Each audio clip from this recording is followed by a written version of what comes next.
जय सीताराम। जय श्री सद्गुरु नारायण भगवान की।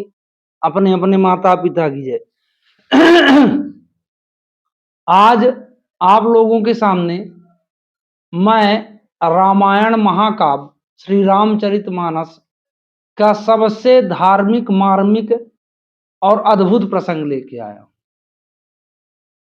ये है हमारे श्री मतलब परम वंदनीय, परम आदरणीय श्री भरत जी का, कि भरत जी जैसा भक्त ना हुआ है ना होगा। भरत जी जैसा सेवक ना हुआ है ना होगा, सेवक भी नहीं होगा। अब मैं इसके आपको कई प्रमाण दूंगा। सबसे पहले आप जब श्री तुलसीकृत रामायण को आप उठाएंगे तो पहले चौपाई लिखी है कि प्रवनऊ भारत प्रवनऊ प्रथम भरत के चरना अजासु नेम व्रत जाई न बरना। तुलसी बाबा ने लिखा है, श्री तुलसीदास जी ने, कि मतलब भारत जी के नेम व्रत को वर्णन हो ही नहीं सकता, का वर्णन हो ही नहीं सकता, है ना। दुनिया का कोई भी व्यक्ति, यहाँ व्यक्ति तो छोड़ दो, देवता नहीं वर्णन कर सकते, कोई शास्त्र नहीं है। हाँ, कल्पना कर सकते हैं, तुलना वो भी सार्थक तुलना नहीं हो सकती, क्योंकि अद्भुत चरित्र है ना। फिर आगे श्री तुलसीदास जी ने लिखा, जौ न होत जग जन्म भरत को, जौ न होत जग जन्म भरत को, सकल धर्म धुरी धारण धरत। मतलब अगर भरत जी का जन्म ना होता, राम जी कहते हैं कि अगर भरत जी का जन्म ना होता तो ये धर्म रूपी जो धुरीन है, धुर है, इसको कौन धारण करता, मतलब धर्म रहता ही नहीं। अब भरत चरित्र आप सुनो। भरत चरित्र इतना पावन है जिसके मात्र सुनने मात्र से आधे शोक रोग नष्ट हो जाते हैं। नित्य आप सुनिए भरत चरित्र, फिर देखिए। अब वहां जो है, कहां से कथा शुरू होती है कि भरत जी ननिहाल में थे और यहाँ सब कांड हो गया कि राम का क्या नाम से वनगमन, दशरथ मरण। अब भरत जी को मात्र सूचना दी जाती है कि बहुत इमरजेंसी, आप लौटाओ। ये नहीं बताया गया कि ऐसा ऐसा कांड हो गया। वहां से वो चले। जब एक धार्मिक व्यक्ति कहीं भी जाता है तो उसको होनी और अनहोनी दोनों पता हो जाती है। तो जब वो मतलब अयोध्या की तरफ चलते हैं तो उनको अनहोनी अनहोनी, अपशगुन अपशगुन दिखाई देते हैं। उन्होंने कहा कि सब पता नहीं कैसे है ना। जब वहां पहुंचे, वो देखे तो लोगों ने बताया कि भाई भरत जी चले, वो सॉरी दशरथ जी का मरण हो गया। उन्हें हुआ दुख, क्योंकि पिता है। लेकिन जैसे उन्होंने सुना कि श्री राम को वनवास हो गया तो लगा उन्हीं का मरण हो गया। अब दशरथ जी वहां से, अब देखिए, ऐसा व्यक्ति जिसने कोई पाप नहीं किया, जिसने कुछ सोचा नहीं, और उस पाप को, अनायास पाप को अंगीकार कर लेते हैं वहां से, कि मतलब मेरे प्रभु ये सोचते होंगे कि माँ बेटे ने मिलकर ये प्लानिंग बनाई होगी, है ना। अब दिन रात उसी जलन में, यहां तक कि महारानी, मतलब माता कह के उन्होंने महारानी कहना शुरू कर दी, कुमाता कहना शुरू कर दी, है ना। किसी तरह सबको मिला पटा के भाई चलो राम जी को अब वापस लाया जाए, और वहां से चलते हैं। तो जब चले तो अयोध्या की विशाल सेना, है ना, चतुरंगनी सेना को देखकर लक्ष्मण कुमार ने देखा कि वो सोचे कि अब ये तो हमला करने आ रहा। राम जी से बोले कि देखिए, वो आपका चहेता भरत हम लोगों का अकेला समझ के हमारे ऊपर पूरी सेना देना लेके हमला करने आ रहा। राम जी ने कहा भरत आ रहा है? बोले हाँ भरत आ रहा।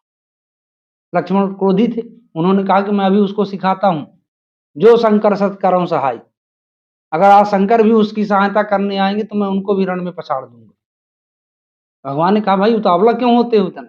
उन्होंने कहा नहीं नहीं, आप इतना बोले हो, आप समझते नहीं।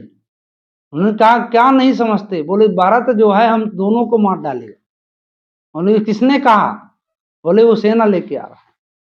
तब उन्होंने इतनी अद्भुत बात कही कि भारत ही हो न राज मद, विदे हरि हर पद पाई, कबहू की कांजी सी करनी, क्षीर सिंधु बिन साई। मतलब कहने का मतलब ये है कि भारत को मद हो ही नहीं सकता। ये अयोध्या तो बहुत छोटी चीज है। उन्होंने कहा अगर ब्रह्मा का पद दे दिया जाए और फिर भरत को कहा जाए तो उनको राजमद नहीं हो सकता, है ना। भरत हंस रविवंश तड़ागा, जन्म कीन गुण दोष विभागा। मसक फूक मकु मेरु उड़ाई। तुलसी बाबा ने इतना सुंदर लिखा है, सुनिए। मसक फूक मकु मेरु उड़ाई, होई ना नप मधु भरत ही पाई। मतलब ये हो सकता है, इसकी संभावना पॉसिबिलिटी है कि मशक मतलब मच्छर के फूंक मारने से मेरू पर्वत एक बार उड़ गए, इतनी अति संयुक्ति बात है। लेकिन भारत को तब भी मद नहीं हो सकता, इतनी विपरीत परिस्थिति खड़ी हो जाए, मतलब जो जो होना ना चाहिए, मतलब एक मच्छर के फूंक मारने से मेहर सुमेर जैसा पर्वत उड़ जाए, ये संभव है बोलते हैं दुनिया में, राम जी कहते, पर यह संभव नहीं कि भरत जी को राजमद हो। अब किसी तरह इनका गुस्सा शांत हुआ। भरत जी जैसे पहुंचे, उन्होंने अंगीकार किया। उन्होंने सोचा कि बोले कि मैं तो ये सोचा था कि मेरे जैसे महापापी को आप भागा देंगे। बोले ये तुम कैसे उठपटांग बात कर। अब वहां सभा लगी चित्रकूट में कि राम जी को वापस करना है। अब भरत जैसा त्यागी खड़ा है सामने। अब राम जी, ये बात विश्वास मानो आप कि पूरे रामायण में राम श्री परमात्मा श्री राम जी ने किसी से हार नहीं मानी, पर श्री भरत जी की बातों में वो फंस गए। अब उन्होंने कहा कि ये बताइए आप, वशिष्ठ वहां तो बुद्धि सब श्री तुलसीदास जी ने लिख दिया कि ठाड़ है बुद्धि अबलासी। वशिष्ठ जैसे महायोगी जिनके मतलब इतना पावर कि दूसरे सृष्टि की रचना कर सकते थे, अब उनकी बुद्धि जो है भरत के आगे, भरत के प्रेम के आगे अबलासी, मतलब ये एक नारी होती है जिसका मतलब धर्म नष्ट हो, धर्म विहीन हो, वो क्या कर सकती है, वही उसकी बुद्धि कहीं सही नहीं। उस प्रकार बुद्धि वशिष्ठ जी की हो गई। उन्होंने कहा भैया हम तो हार मान गए। जनक जी ने किसी तरह हिम्मत मान के प्रार्थना की कि भाई हम चलो, है ना, प्रेम जीता। तो भरत जी ने राम जी से कहा कि आप ये बताओ कि चलो बचने की बात करते हो कि रघुकुल का रीत क्या है। उन्होंने कहा रघुकुल रीत सदा चल जाए प्राण जाए पर वचन जाए। तो ठीक है। उन्होंने कहा मेरी माता कुमाता, माता नहीं कुमाता कैकेयी ने, महारानी कैकेयी ने दशरथ जी से क्या वरदान मांगा था। उन्होंने कहा कि भरत का राज्याभिषेक और राम का वनवास। तो उन्होंने कहा कि ये बताओ कि अगर मतलब मांगने की दृष्टि में देखा जाए तो जो पहले मांगा गया था वो पूरा होना चाहिए ना, तो आप दूसरे को पहला बनाने वाले होते कौन। पहले भरत का राज्याभिषेक होता फिर आपका वनवास। राम जी ने कहा कि मैं भरत, मैं तुमसे हार गया हूं, क्या चाहते हो कि मेरा धर्म नष्ट हो जाए। बोले नहीं। तब जनक जी ने कहा कि आप अगर राम जी को चाहते हैं तो प्रेमी का काम है कि उस प्रेम में आप लुट जाओ, है ना, जिसमें उस वो खुशी हो। फिर भरत जी ने पूछा, उन्होंने कहा कि भाई भैया मैं तुमको राजा नहीं बना रहा हूं, इस राज्य की रखवाली दे रहा हूं कि आप 14 साल मेरे राज्य का देखभाल करना, मैं आके अपना ले लूंगा। भरत जी ने तो यहां तक कह दिया था कि मैं 14 वर्ष राज्य मतलब भोग लूंगा और आप मतलब चले जाओ। और अयोध्या जैसी राज्य जिसको इंद्र लोग तरसते थे कि हम इसके राजा बन जाए, अब सोचिए भरत जैसा त्यागी कौन होगा। फिर वहां से लौटने के बाद कहानी सुनी होती है। आप अपने मति से पूछना, अपने दिमाग से समझना कि वास्तविक में जो 14 वर्ष का वनवास परमात्मा श्री राम को नहीं भरत जी को हुआ था। लिखा है सबसे सेवक धर्म कटोरा कठोरा। उन्होंने कहा कि भाई मेरे स्वामी जमीन में सोएंगे, अब सेवक का कर्तव्य क्या है, जमीन के नीचे सोना। तो उन्होंने गोकुल धाम में एक गड्ढा खोदा और उस गड्ढे में मतलब उसके कुश के मतलब कुशा बिछाई गई और उसी में वो सोते थे। उनका भोजन 2-3 मुट्ठी जो है गौ के जौ जो खिलाया जाता था, उस जौ जो है वो लेटरिंग करती थी गोबर में, और उस गोबर को वो धो के उसमें जो जौ मिलता था वो उनका भोजन था। मांडवी ने पूछा कि भाई ये बताइए कि मेरा क्या दोष है इसमें। उन्होंने कहा तुम्हारा दोष ये है कि तुम भरत की धर्मपत्नी। अब बताइए कौन ऐसा कर सकता है। परमात्मा श्री राम तो वनवास में थे तो उनके नौकरे चाकरों की कमी नहीं थी। श्री लक्ष्मण जी 14 वर्ष कंटिन्यू दिन रात अलर्ट, श्री हनुमान जी स्वामी महाराज, श्री सुग्रीव जी के पता नहीं कितने उनको आनंद था, लेकिन कष्ट इनको ये भोगे।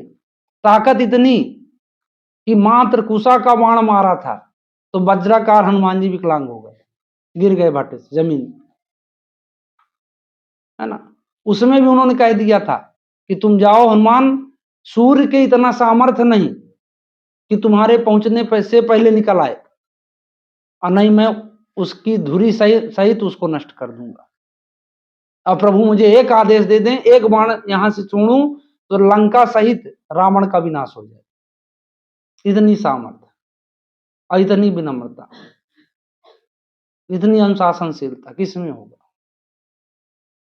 भरत जैसा त्यागी ना हुआ है और ना होगा। फिर और एक बात समझिए, जब उसमें भी जिससे सरस्वती डरती थी, जब भरत जी चलने लगे मतलब अयोध्या से चित्रकूट, तो सभी देवता पहुंचे सरस्वती के पास, बोले कि अब आज भरत जा रहा है और भरत को रोको, नहीं ऐसा ना हो कि राम जी को वापस ले आए। सरस्वती ने कहा कि मैं इंसानों का मति गति चेंज कर सकती हूँ, ये भगवान है, भगवान का, क्योंकि इसकी मति गति चेंज करने में मेरी मति गति चेंज हो जाएगी। अब बताइए, ये है भरत कि जिसकी मति के में छेड़खानी करने के लिए सरस्वती डरती है, वो भरत है। अब जब राम जी 14 वर्ष के बाद लौटे हैं तो रामायण प्रमाण है कि राम जी के बाल में कहीं भी कोई कीड़े नहीं थे, मतलब जिसको जुआ बोलते हैं। वह भरत जी पूरी लटाएं बंध चुकी थी उनके, मतलब पूरे हार, मतलब कहने चाहिए कि आपको जुआ, और उनके आंखों से आंसू, और उसको निकाल रहे थे। ये भी पूछते थे भाई इतना कष्ट तुमने क्यों सहा? उसने कहा हमने वो प्रायश्चित किया है उस गर्भ में, जिस गर्भ में हमने रहा उस गर्भ के कारण आपको कष्ट हुआ। उन्होंने कहा ये कौन सा तुमको ज्ञान किसने दे दिया? उन्होंने कहा ज्ञान हम जो भी है बस है, मैं आप ये मानता हूं कि आप मेरे हैं, बस संसार में मुझे कुछ नहीं। फिर अब हिसाब किताब का नंबर आया तो मैं आपको ये वाल्मीकि में ये प्रमाण मिलेगा कि भरत जी के राज्य में 14 वर्ष तक कोई ना मृत्यु हुई और ना ही जन्म हुआ। जब राम जी को सब उन्होंने सौंपा कि फलाने ये सब, है ना, तो राम जी को ये भी सौंपा गया, जैसे आज के जमाने में वोटर कार्ड ये सब चलता है ना, वोटर लिस्ट, उन्होंने लिस्ट सौंपी कि इतने व्यक्ति आपके जमाने में थे, आज भी हैं। राम जी ने देखा तो एक जगह गोला लगा था, बोले एक मृत्यु लिखी है, उन्होंने कहा उसमें नाम पढ़ो। उसमें नाम पढ़ा गया तो उसमें चक्रवर्ती सम्राट दशरथ जी थे। तो भरत जी ने कहा कि ये मैं ननहाल में था मामा के यहाँ, और आपके रहते ये कांड हुआ, अगर मैं आ जाता तो ना दशरथ मरण होता ना राम वन गमन होता। यमराज को आदेश नहीं है मेरे राज्य में रहने। तो मतलब ये वाल्मीकि प्रमाण देती है कि 14 साल भरत जी के राज्य में यमराज प्रवेश नहीं किया। राम जी के राज्य में यमराज आया, भले उन्हीं की अनुमति से आया, पर आया।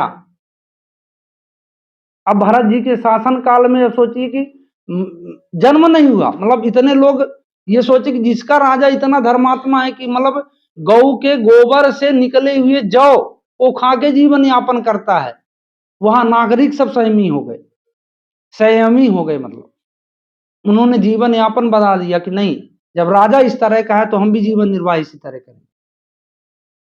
तो श्री भरत जी ने राम जी को एक न्याय संगत सुकर्मरत, है ना, प्रजा सौंपी थी, संख्या एक भी कम नहीं, अद्भुत प्रभाव। अब इसमें किसी को यह आपत्ति लगे कि नहीं ऐसा नहीं हो सकता, तो एक चीज और जान लो, आप मानो या ना मानो, हरि अनंत हरि कथा अनंता, राम जी का जन्म हुआ था तो 6 महीने दिन ही रहा, रात नहीं हुई। आप रामायण उठा के देख लें।